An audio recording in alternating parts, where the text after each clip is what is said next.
Hello, everybody. Welcome to our webinar series. Our guest presenter today is Dr. Amany Habib, and I have also my colleague, our other board member, Dr. Edwidge Bryant. And our organization is Sunshine State TESOL. We are a Florida-based organization with the focus on issues related to teaching English as a second language. On this slide, you can see our opportunities, services that we offer to teachers, practitioners, teacher educators, administrators. We are in the works of preparing Sunshine State conference. It's going to be virtual conference this year. We also have sample letters, advocacy issues, and our current event series is related to free webinars. So if you have an idea and you would like to volunteer for a webinar on a TESOL related topic, please let us know. Send us an email at sstesol@gmail.com. We are, as I mentioned, on the right side, you can see our call for a proposal for this year's conference and our email address as well. So let us know if you have any questions. We also have a book series. And this year, we are publishing a book on COVID. Teachers from all over the world reflect on COVID-related challenges. So that's our new book that you can purchase. And as I mentioned earlier, it is set to be published in November this year. Feel free to engage with us, become a board member, join our publications as an editor or as a writer. You can join our mailing list. You can, if you join as a TESOL as a member, you will receive our monthly newsletters. And you can also attend our conference and the TESOL 24 conference. This is our social media channel, so feel free to write down and follow us on social media. We do have a TikTok. I am sorry I didn't get a chance to write down our TikTok handle. And thank you so much. Our presenter today is Dr. Amany Habib. She is a professor at the University of West Florida. She has been teaching there TESOL since 2001. And her research interest includes teacher education, culturally responsive teaching. And she's also the president of the Emerald Coast, which is a chapter or an affiliate of our organization. And she's also our publication coordinator. Thank you, Amany. Welcome. And let me stop sharing and please share your screen. As I mentioned earlier, this is a recorded webinar, and we are going to post it to our YouTube channel, and we will also share it out to those who have subscribed. Thank you, Dr. Lipka, for the introduction. Let me see if I can share my PowerPoint. Yes, excellent. I can see it. Mm-hmm. Very good, thank you. All right, I'm honored to be here. Thank you, and thank you for joining us. Today we are talking about labels, and I chose to call this presentation acronyms, who are our MLLs MLLs, ELs, ELLs, and what is the label du jour? I chose this topic because I recently spoke with a group of teachers who are busy in the classrooms, and we were talking about labels, and I was surprised to find out that they didn't really have the time to be aware or review all of the published reports and so on and so forth. So they really didn't know the changes or didn't realize how many labels we have in our field and how they affect our students and the people working with them. So because I am talking about acronyms and names, the expression "what's in a name" came to my mind, and I thought, okay, well, Shakespeare was known for that in Romeo and Juliet, and I thought further because usually a name is just a name, but in our field, it's more significant than just any other label that we might find in another setting.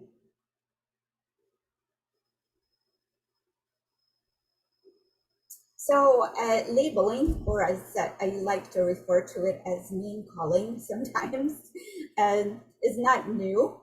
And in the field of education, we've had decades of labels that change and evolve over time, and people who are in the area of exceptional student education can attest to this in particular, but our field does not have a shortage of labels as well. So just a quick history. Limited English speaking, students with limited English speaking ability was adopted back in 1968 as part of the Bilingual Education Act. It was an interesting find when I was digging deeper into the whole idea of acronyms and labels that we use. So, but I also came across, we've all seen the LEP, Limited English Proficient Students, and that was a label that have been used and is still found in some publications or older documents. And again, it was a label used to refer to students who are learning English as a new language. So I'm sure you've heard of ESL, English as a Second Language, and also ESL students. So that became popular way back for some time, and then some people said, wait a minute, we have students who already have a language as a second language, and then this label is not appropriate for this particular group of learners. So so we see that this whole idea of finding the appropriate term to label our students who are learning English as a new language continues to evolve. And interestingly, the term English language learners was adopted or introduced to the field with the adoption of the No Child Left Behind Act back in 2002. And it was meant to be a more positive term to use to refer to students learning English as a new language in our schools.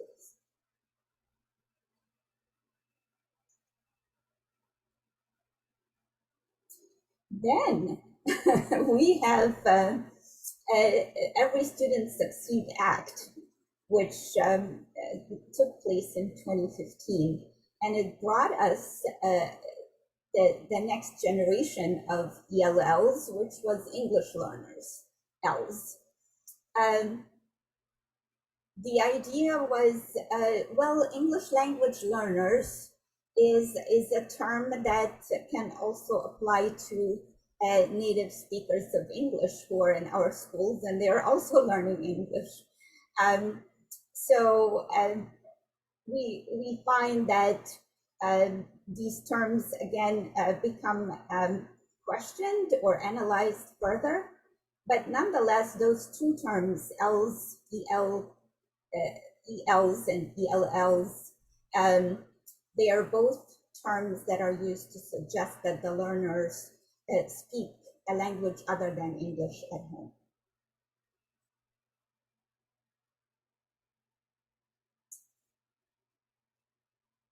Let me just say that I'm going to look at some newer labels, but this is not a complete list of labels. The field does not have a shortage of labels that have been adopted or continue to be adopted by districts and organizations and the like.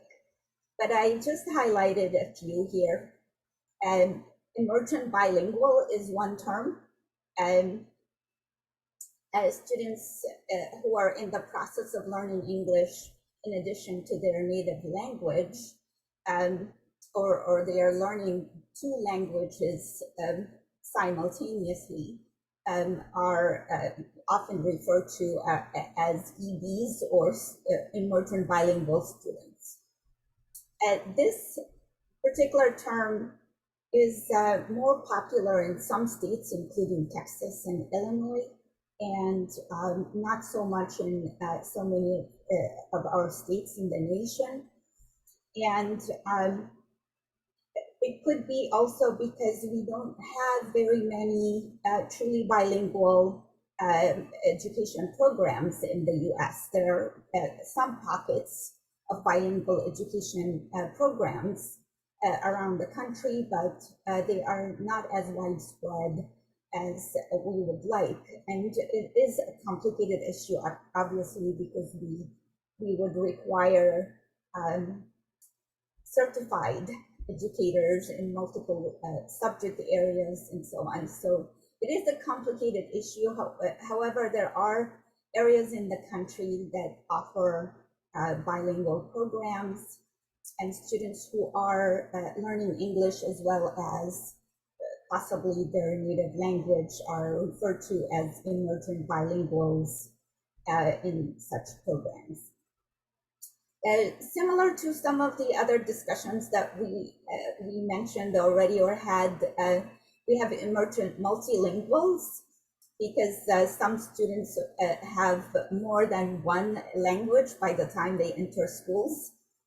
And for that reason, some adopted the term emergent multilingual to reflect a more accurate group of students who already know more than one language when they begin learning English in our schools. Some other terms that in some ways are becoming popular, English as a new language. Students learning English as a new language is a term that kind of eliminates to some degree some of the other elements that are restrictive. English as an additional language is also a term that is becoming more popular because, again, it doesn't limit itself to one or two languages or three or whatever multiple languages that some of our learners might have. Finally, I have on this particular list culturally and linguistically diverse students. And as the term clearly indicates, it's a label that is used to refer to multiple groups of learners who are culturally and linguistically diverse, meaning they speak another dialect of English that's may be unique to some particular region.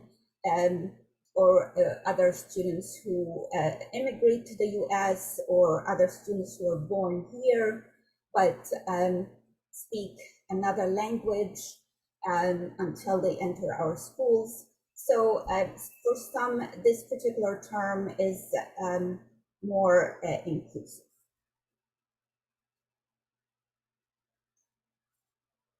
Interestingly enough, we recently started seeing other terms, and by recently I mean over the last few years. We have seen terms like multilingual learners, and that can be abbreviated in two ways. ML or MLL. So for some, they break down the word multilingual into multi and lingual, so it becomes ML, and then the second L is for learners, obviously. But again, these are terms that are becoming more widely used in various districts and organizations around the country, and you will find that many consider these terms to be more appropriate to use with many of our English language learners or multilingual learners who are also learning English. Here is a map that I found online, and it summarizes the regions in the states around the country and the terminology used in their systems.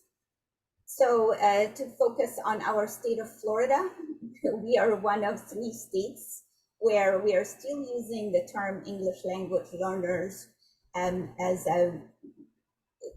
it's a really more widely used here than many of the other terms. We used to have ESOL students, and that has been replaced by English language learners. Interestingly enough, speaking of ESOL students, ESOL was meant to be a term we use to refer to programs. And interestingly, again, enough, this became a label that some schools and districts use to refer to the students themselves. Nonetheless, the majority of our districts are using English language learners, although we see some small steps taken to move away from that. But the majority of the states, 30 to use this particular map, are using English learners as the most commonly used term. But then we see other states combining maybe 1 or 2 other labels to refer to the same group of learners.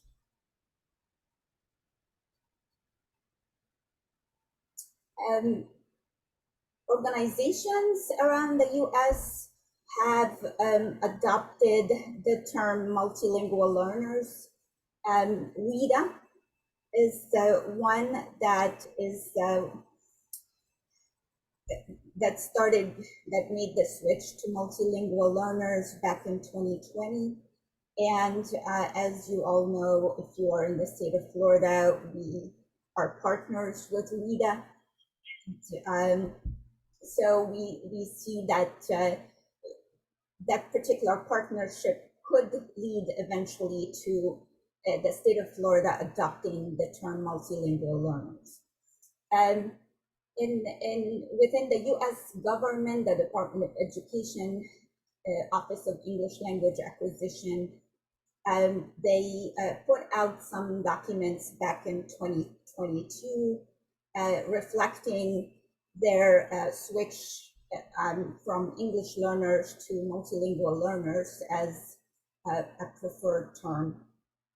Finally, those are just 3 examples. There are way more organizations, obviously, in the field than those 3 that I highlighted here. But The TESOL organization, obviously, it's our parent organization for Sunshine State TESOL. They have also made the adoption or the switch from English language learners to multilingual learners, and that was also last year with some official documents that were published that reflected that that switch to multilingual learners. So no matter what label we will have, let me say that there are limitations. If we trace the labels to even not just the last few years, but beyond that, we will find that no matter which label we use, we will find some limitations to the labels. More specifically, and obviously this is a clear limitation, the term LEP, which anybody who have been in the state of Florida for any number of years would remember that term being part of so many of the documents that we used years back. Fortunately, we're moving away from that because for obviously reasons, any label that we put on a group of students that has the word limited in it is not exactly a positive label to use on any group of learners. So I'm really pleased to say that we only find this term in very few reports and older documents that we are still using to refer to students who are learning English as a new language. And again, we for some time were pleased to use terms like ELLs or ELLs as a more positive term that doesn't have words in it like limited. So for some, this was a good label to use with our multilingual learners who are in our schools learning English in our case. Some people find those terms to be more limiting in some other ways, in that they don't really reflect the students' ability to speak another language, or in some cases more than one language. So they focus more on students and the English language, and not highlighting the possibilities of another language or multiple languages.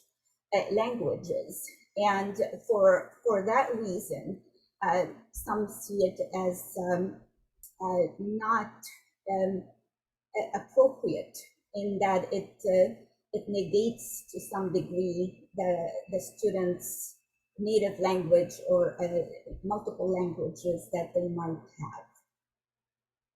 So even what we would refer to as the most current terminology, including multilingual learners, some find even that to be limiting in some way, or not necessarily limiting, but in some ways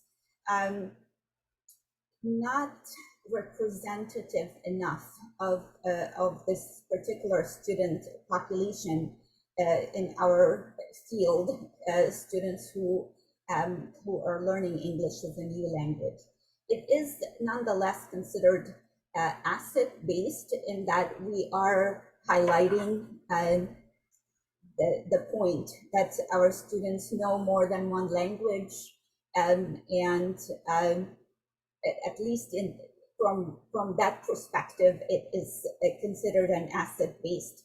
But some other people feel like it is not inclusive enough or representative of our student population in our context, in this setting, where our students have maybe knowledge of multiple languages, but they are learning English in our schools.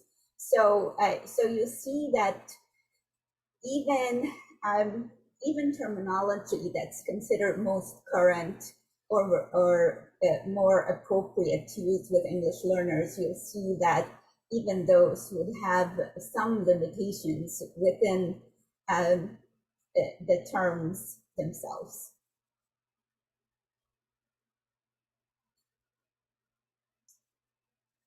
So I want to say that yes, we can talk and have a philosophical discussion of what's in a name and go back and forth and think, oh my gosh, you people are just too picky, or nobody can ever please you, or nothing is good enough, and all of that.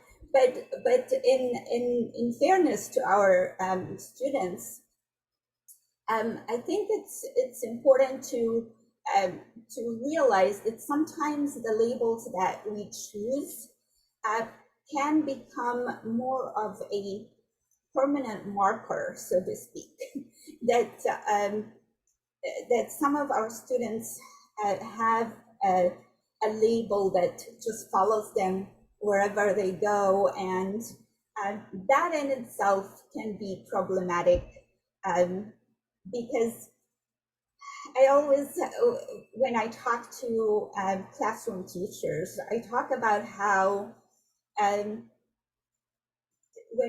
we give a label to our students who are learning English as an additional language, we must remember that they go through phases.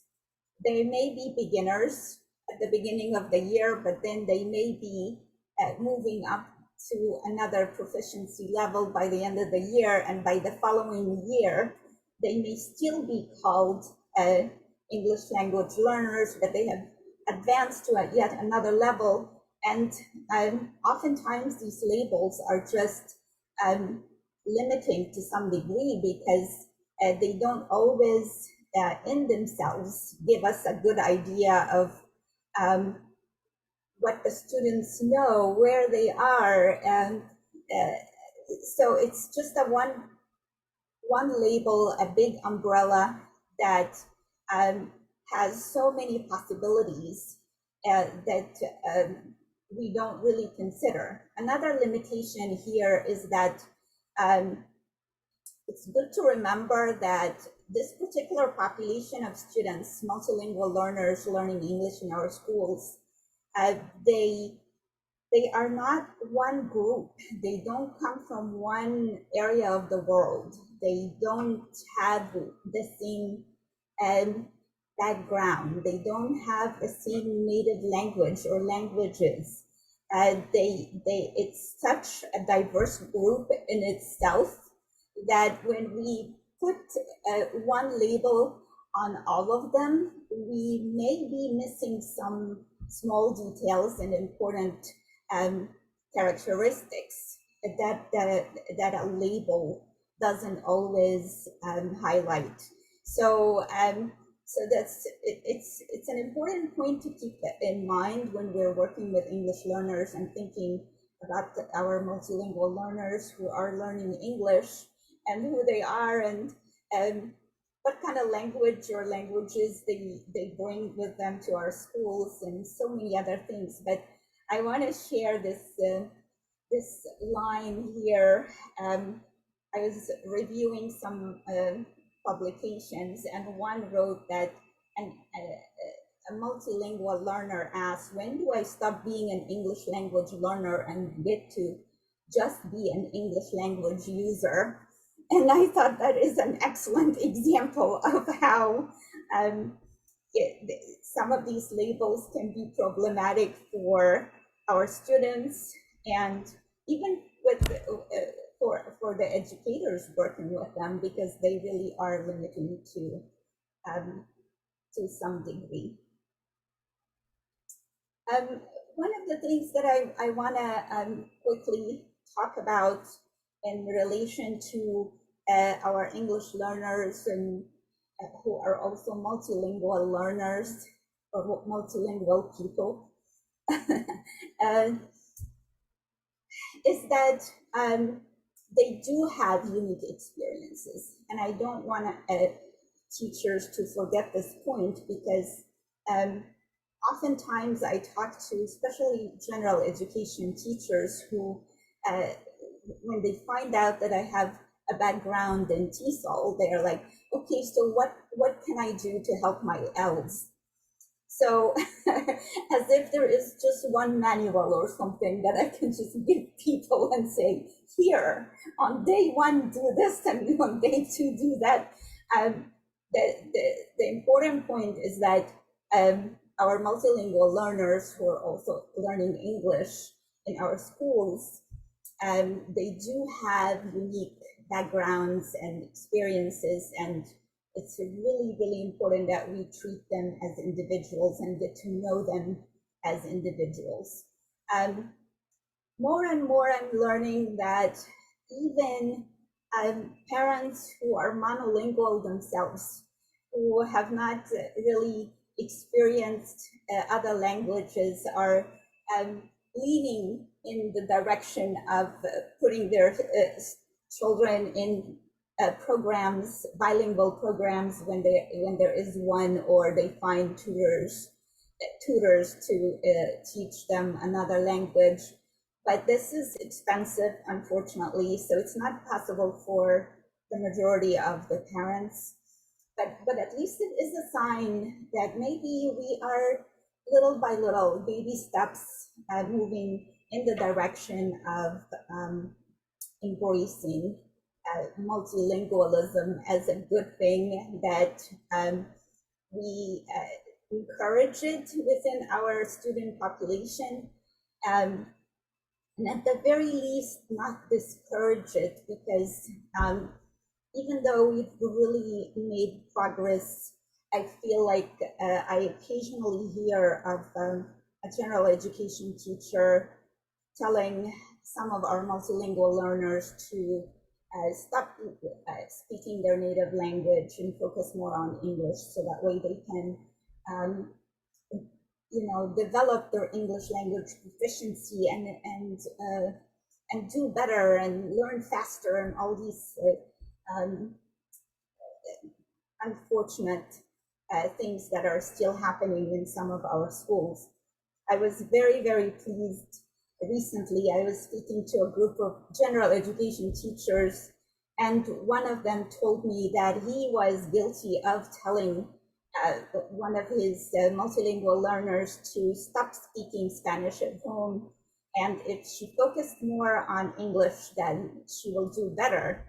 And she came back the next day and she said, well, my dad said that's not going to happen. And I thought, yay, this is excellent. I was really proud of that student and of her dad for at least not feeling like a misguided comment that is coming in from the school has to be followed.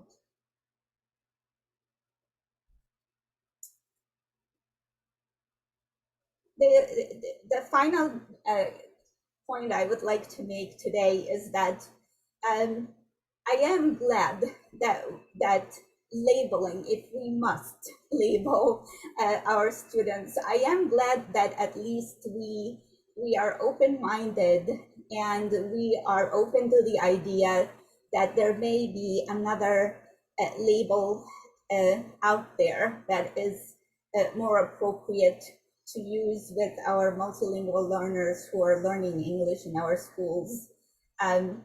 So although there has been an ongoing discussion of terminology in our field, and labeling what's appropriate and what's not, at the very least, we have a discussion, and at the very least, we have people who are open-minded enough to embrace another idea, another label that may be a better fit. I found this in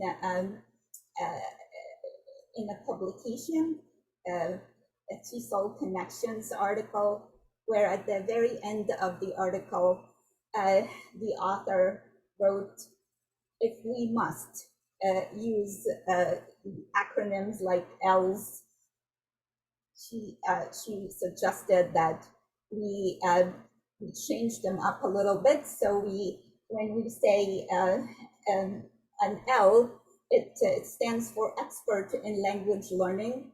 And when we have an acronym like EAL, English as an additional language, it could stand for expert in acquiring language. And I thought those were just examples of how creative people are in our field, and how they are constantly looking for ways to be positive and embrace our students and their abilities and the skills they bring to our classrooms. And I was very happy to see that, and I thought you would appreciate it as well.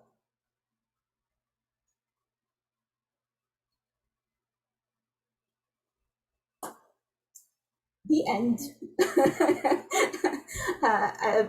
I would like to hear your thoughts or experiences, or if you have questions, I would like to hear your questions as well about this topic and how you have experienced labels in your area of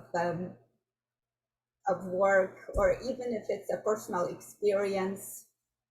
So let me know if you've had an experience with these types of labels, or if you have a question. I do. May I just jump in? Yes, please. Okay. I have a personal experience to share, and also then to thank you for this wonderful and amazing presentation, because I think that you're absolutely correct in bringing this to our attention. But before I share, with one thing, and we said, what's in a name? I love the way that you started that, because I remembered when I came here to the United States from Haiti with a name like Edwige, the teachers, especially at that time, didn't feel as though they they needed to practice saying my name and to say it correctly. And I was only 7 years old. And at that time, and they could not say Edwige. And so they decided that over the years they would call me whatever they wanted. So I got Edwiga, I got Edwigi, I got Ouija, I got everything but Edwige. And they never thought about how it affected me. And it really did, because your name is important to you. And when people are not able to, excuse me, say it correctly, it hurts. And sometimes teachers don't think about that, and they're just like, I'll call you whatever. Well, no, I have a name. So teachers have a responsibility to practice the name so that it's correct.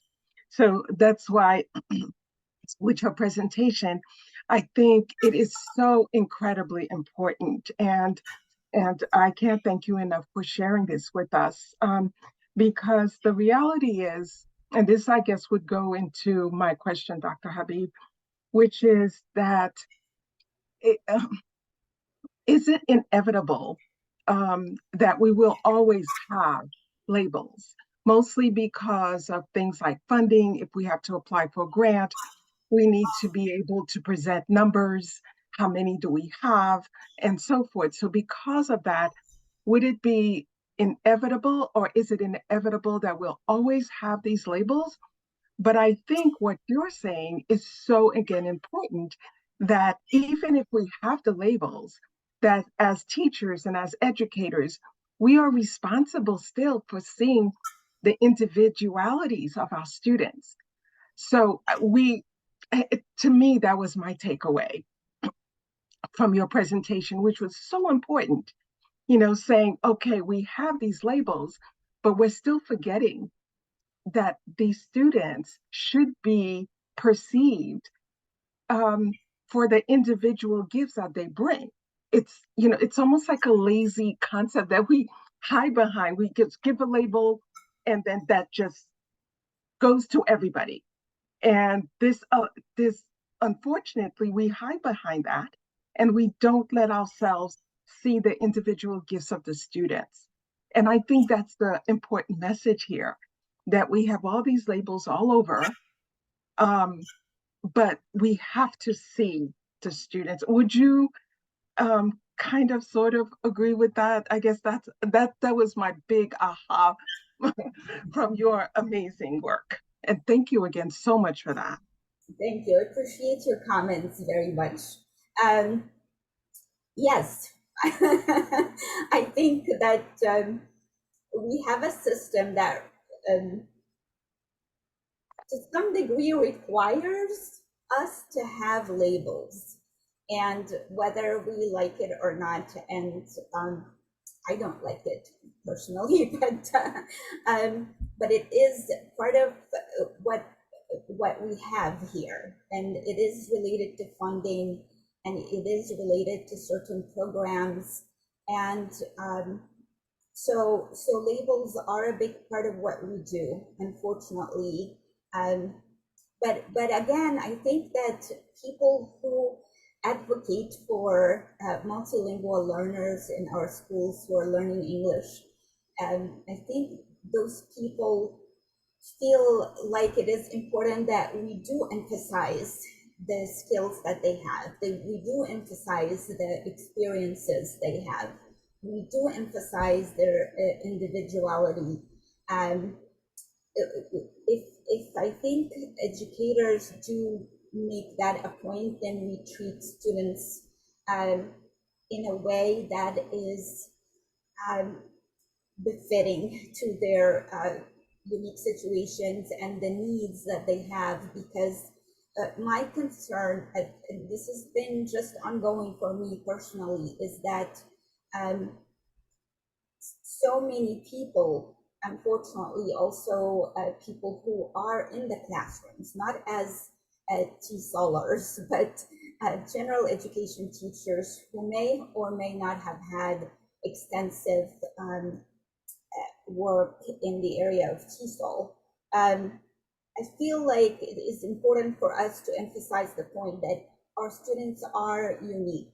So if I have a Spanish-speaking student this year and then another Spanish-speaking student next year, that doesn't mean they are all the same, you know, or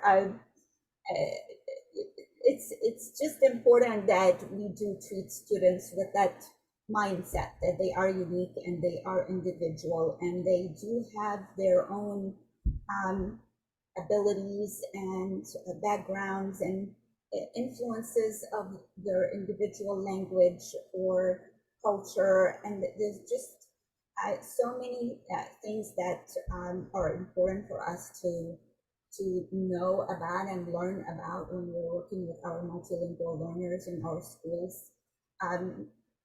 And I just worry that these important things get lost in the idea of labeling. Thank you. Thank you for your question. Thank you, Dr. Habib, for a very interesting presentation that challenged us to look beyond the labels. It got me to think that labeling, I think it's maybe part of the Western culture to make meaning, and that's probably a not very good part of the Western culture, but we have to just label it, and then as you both mentioned, for funding and other purposes. And unfortunately, the teaching business, right, the research business also has these tendencies, right, to label certain groups.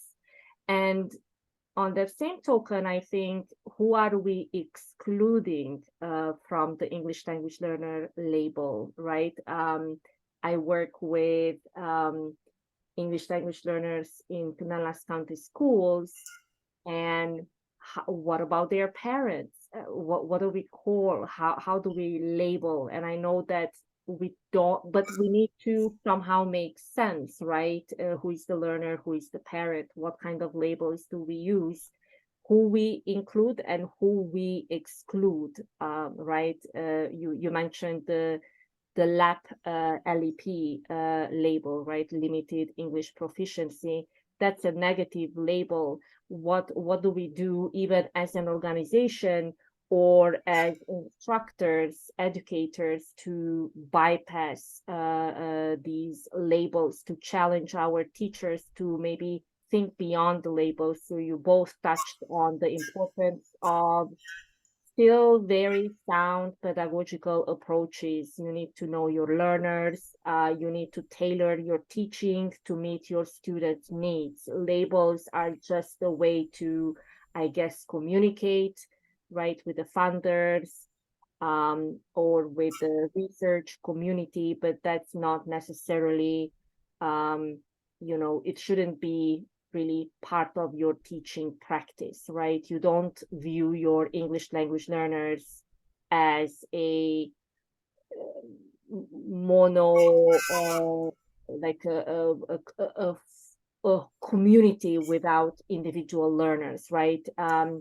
I believe when I met Dr. Bryant, I was at the LESLA conference. LESLA is a term that is encompassing low literacy English as a second language learners, which is a subgroup, if we want to continue the labels, of the ELs, right? And they emphasize the importance of limited education because of immigration, economic, natural disasters. Many of them are refugees who have spent years in refugee camps and were excluded from education. Many of them have just no education. How are these groups of people learning English as a second language, right? It's a very different group of people that do not really function well with the typical approaches that maybe we are familiar in the school system, right?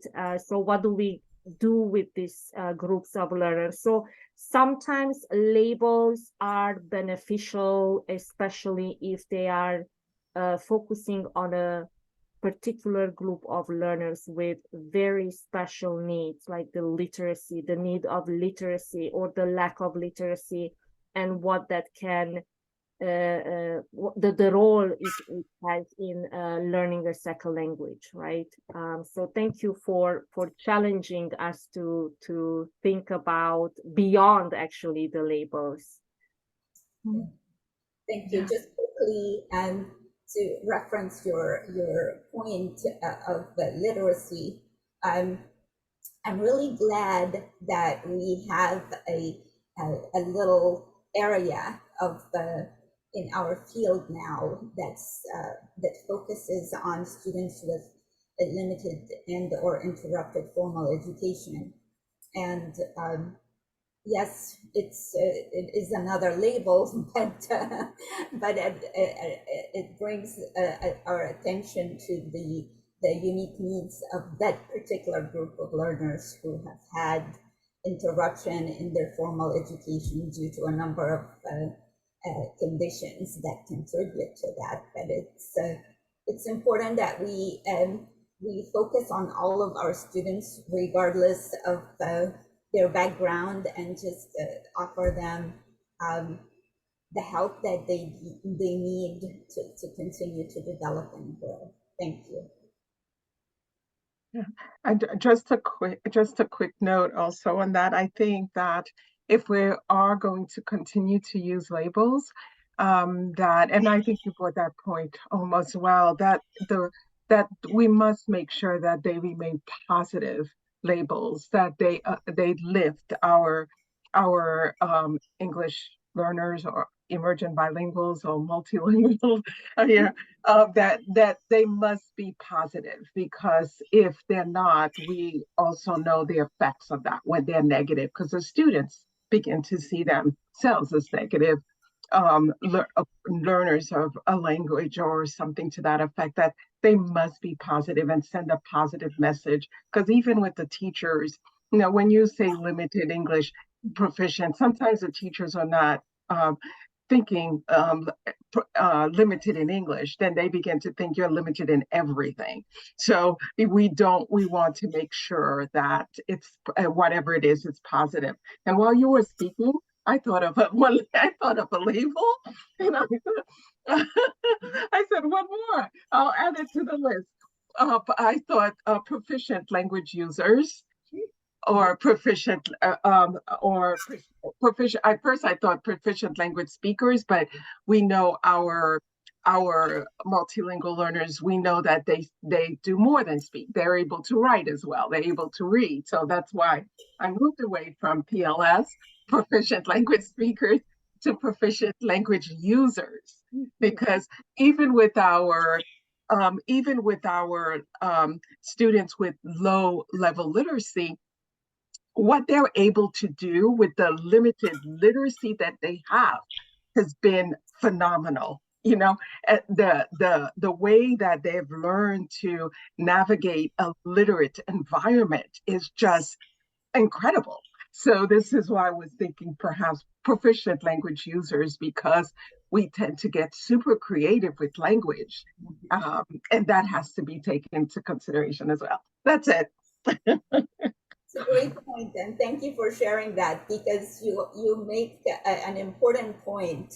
So that way we focus more on the positive and how skillful so many of our students are in just getting through complex tasks and demanding tests and all of that. So it's really important that we do stay positive and focus on what they can do and what they do and what they bring to the classroom.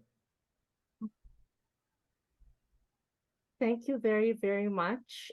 This was an insightful presentation and even better dialogue. I enjoyed learning from both of you. Thank you so much for Dr. Habib for offering this webinar.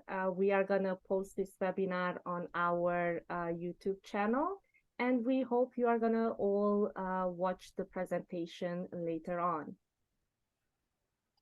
Thank you. Thank you.